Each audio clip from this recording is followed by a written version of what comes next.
उनसे भी लड़ाई है हमारी, एक नहीं है लड़ाई, वो सबसे पहले लड़ाई उनसे ही थी। जब हमने 5वीं अनुसूची 6ठी अनुसूची की बात की, ये कहने लगे 5वीं पास और 6ठी पास। समय काफी हो गया है, मैं एक बात लास्ट के वक्तव्य समाप्त करना चाहूंगा। आज हाँ बिल्कुल, एक भाई, उस भाई की भावना को समझता हूं मैं। अनुसूचित क्षेत्र के अंदर हमको नहीं जोड़ा गया है, उस वजह से उनके साथ अन्याय हो रहा है। कहना कुछ बहुत कुछ था, लेकिन मैं यही कहना चाहूंगा, लिखित में मुझे दो, क्योंकि आज तक आपने मुझे लिखित में नहीं दिया। अनुसूचित क्षेत्र के अंदर 1981 के अंदर राजस्थान में अनुसूचित क्षेत्र के प्रावधान लागू हुए 1981 में। अप्रैल 2018 के अंदर अनुसूचित क्षेत्र का विस्तार हुआ, तो 5वीं अनुसूची का जो संवैधानिक प्रावधान है वो अप्रैल 2018 में विस्तार हुआ। इससे पहले 1981 के अंदर अनुसूचित क्षेत्र में, राजस्थान के अंदर अनुसूचित क्षेत्र के प्रावधान लागू हुए, और उसी से ही बात याद आ गई। फिर मुझे वक्फ वाली जनता को गुमराह कर रहे, वक्फ की जमीन शेड्यूल 5, अब बोलने लगे शेड्यूल 5, कम से कम शेड्यूल 5 तो बोलने लगे ये लोग। पहले बोलते थे ये, हम 5वीं अनुसूची की बात करते हैं, 5वीं बात कहते, अब कहने लगे कि वक्फ की जमीन है, मैं शेड्यूल ले लिया, 5वीं अनुसूची में नहीं ले सकते। राजस्थान काश्तकारी अधिनियम 1955 की धारा 42 में स्पष्ट लिखा हुआ है कि अनुसूचित क्षेत्र के अंदर अनुसूचित क्षेत्र की जमीन, कृषि जमीन कोई भी गैर आदिवासी नहीं ले सकता। इस पे बात क्यों नहीं कर रहे हो आप? 1981 के बाद अनुसूचित क्षेत्र में मैं दावे के साथ इस मंच से कहना चाहूंगा, 1 इंच भी आदिवासी की कृषि आबादी जमीन वक्फ में नहीं गई होगी, क्योंकि कानून बना हुआ है, जनता को गुमराह कर रहे हैं। बाकी इनका इतिहास क्रांति मैंने छोटा मोटा बता ही दिया। सीलिंग एक्ट पे भी जाएंगे हम लोग। इंदिरा गांधी के समय सीलिंग एक्ट आया 1975 के आसपास, और सीलिंग एक्ट में उस राजाओं ने, क्योंकि आजादी से पहले इस जमीन का कारोबार किसके पास था? जमीन की लिखापढ़ी कागजी कार्रवाई कौन करता थे? राजा महाराजा करते थे, जमीन के मालिक वो हुआ करते थे। इंदिरा गांधी ने सीलिंग एक्ट लाई, और उस दौरान वो बख्शिश में किन किन को जमीन दी उसका भी ब्यौरा निकालेंगे हम, और जब वो निकालेंगे वक्त की सारी बोर खुलने वाली इस इलाके के अंदर। इसलिए साथियों, और एक बात अंत में यही कहना चाहूंगा, जो 5वीं अनुसूची का प्रावधान संविधान में सम्मिलित करने का काम जो सबसे महत्वपूर्ण भूमिका निभाई थी जयपाल सिंह मुंडा ने, और हमारे संसद के मित्र मन्नालाल जी कह रहे हैं कि जयपाल मुंडा बाहरी ताकत था। अगर संविधान सभा में जयपाल सिंह मुंडा नहीं होता तो शायद वो सांसद नहीं होते, आज मैं भी नहीं होता। जिस व्यक्ति ने संविधान सभा में आदिवासी समुदाय के लिए 5वीं और 6ठी अनुसूची के प्रावधान करवाए, संविधान सभा की डिबेट में कहा था कि आप आदिवासियों को लोकतंत्र सिखा नहीं सकते हो, आदिवासियों से लोकतंत्र सीखने की जरूरत है आपको, यह संविधान सभा में कहा। संविधान सभा की डिबेट में कहा कि हमें स्वशासन चाहिए, स्वशासन चाहिए, और वही चीज पेशा एक्ट, उसमें से कुछ चीजें लेके कुछ चीजें मूल रूप से नहीं आ पाया वो संतुष्ट करने का, लेकिन पेशा एक्ट को भी वर्तमान सरकार लागू नहीं कर रही। राजस्थान विधानसभा से जवाब आया है, क्योंकि हमने बोला था आईपीसी सीआरपीसी, आज भारत की न्याय संहिता हो गई।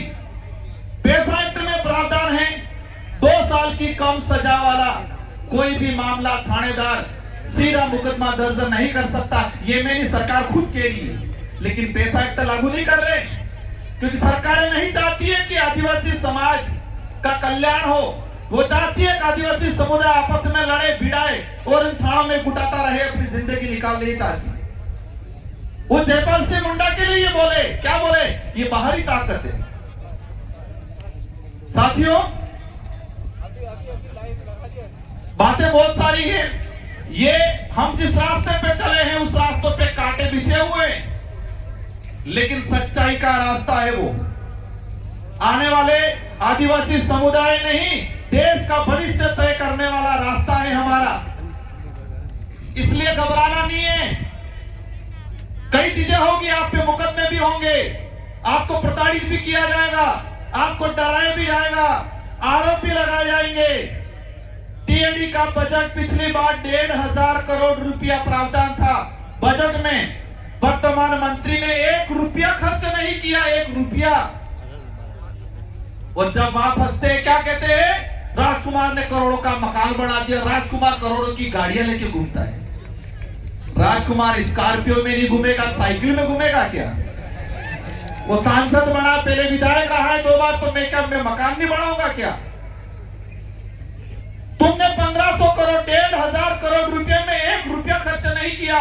और देखना इस बजट में उन्होंने क्या किया, आदिवासी समुदाय को गुमराह करने के लिए क्या बजट में क्या प्रावधान किया।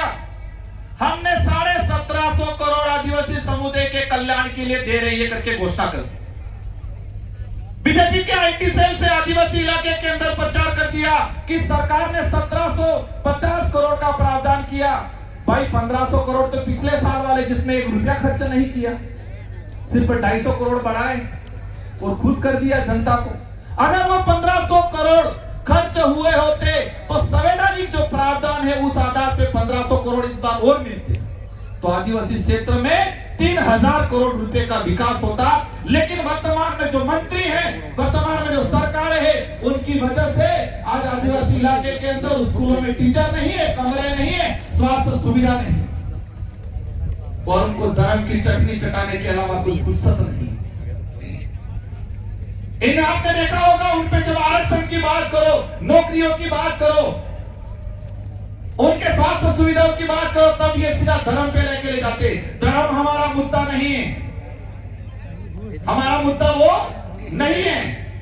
उस मुद्दे पे हमें कैसे क्या लड़ना वो हम लड़ते रहेंगे, क्योंकि कहा जाता है कि सच्चाई को कितना भी दबा दिया जाओ, सच्चाई को कितनी भी दबा दो, हजारों साल भी वो पुंगरों काढ़े नहीं काढ़े।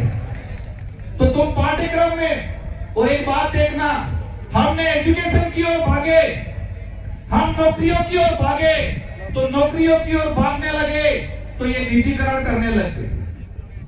हम एजुकेशन की ओर भागने लगे, शिक्षा प्राप्त करने के लिए भागने लगे, तो ये आज एनसीईआरटी की किताबों में, राजस्थान माध्यमिक शिक्षा के पाठ्यक्रमों में पिछले 10 सालों के अंदर जो तार्किक चीजें थी, जो ऐतिहासिक चीजें थी, इन पाठ्यक्रमों से हटाने का काम किया है। मेरी बात को समझे होंगे आप? हमने शिक्षा की ओर अग्रसर करने का काम किया बच्चों को, तो पाठ्यक्रमों से वास्तविक इतिहास को हटाने का काम किया। पिछले 10 सालों के अंदर राजस्थान पाठ्यक्रम, एनसीईआरटी के पाठ्यक्रम में से कई चीजें सरकार ने हटा दी जो वास्तविक थी। नौकरियों की ओर भागने लगे, निजीकरण करने लग गए ये लोग।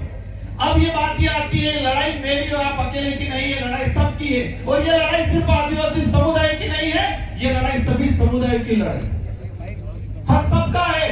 समय होने आ गया है, घंटी बजने वाली है। अभी सभी साथियों से अनुरोध, शायद कुछ वक्ता उनको सुनना है, और इसके बाद शांतिपूर्वक तरीके से, अनुशासित तरीके से महिला आगे रहेगी, बुजुर्ग पीछे रहेंगे, और नेता जितने भी हैं सभी आगे नहीं रहेंगे, सब बीच में अलग अलग रहेंगे। सारे नेता, सारे जनप्रतिनिधि वॉलंटियर की भूमिका निभाएंगे और शांतिपूर्वक तरीके से ज्ञापन देने जाएंगे। और ये लड़ाई शुरुआत हुई है, उस लड़ाई को अंजाम तक भी ले जाना है, और आने वाले समय में बड़ा आंदोलन करेंगे अनुसूचित क्षेत्र के अंदर। और ये सरकारें मुकदमों से, लाठियों से डराने का काम करती है, लेकिन उनको ये कहना है हमें इस मंच से, इतिहास उठा के देख लो, हमारे पूर्वज हल्दी घाटी में नहीं टिके थे, हल्दी घाटी से नहीं भागे थे, अंग्रेजों राजा रजवाड़ों से नहीं डरे थे, तो आपके इनसे मुकदमों से डरने वाले नहीं, आपके छोटे आरोपों से डरने वाले नहीं है, आपकी छोटी धमकियों से डरने वाले नहीं है। आरक्षण की लड़ाई, संवैधानिक अधिकारों की लड़ाई अनुसूचित क्षेत्र के अंदर ये आरक्षण मोर्चा आदिवासी परिवार लड़ता रहेगा, मजबूती से लड़ेगा, एक दिन अंजाम तक पहुंचेगा। इन्हीं शब्दों के साथ आप सबको धन्यवाद, आभार, जय जोहार, जय भीम प्रदेश, जय श्री राम। खूब जोहार सांसद साहब। अब इसी के साथ 5 मिनट के लिए, समय कम है इसीलिए 5 मिनट के लिए हमारे मांगी नमा साहब, भीम प्रदेश मुक्ति मोर्चा पूर्व राष्ट्रीय संयोजक। साथियों एक बार सभी बैठ जाए, 5 मिनट के समय के ठीक बाद में सभी कलेक्टर की ओर ज्ञापन के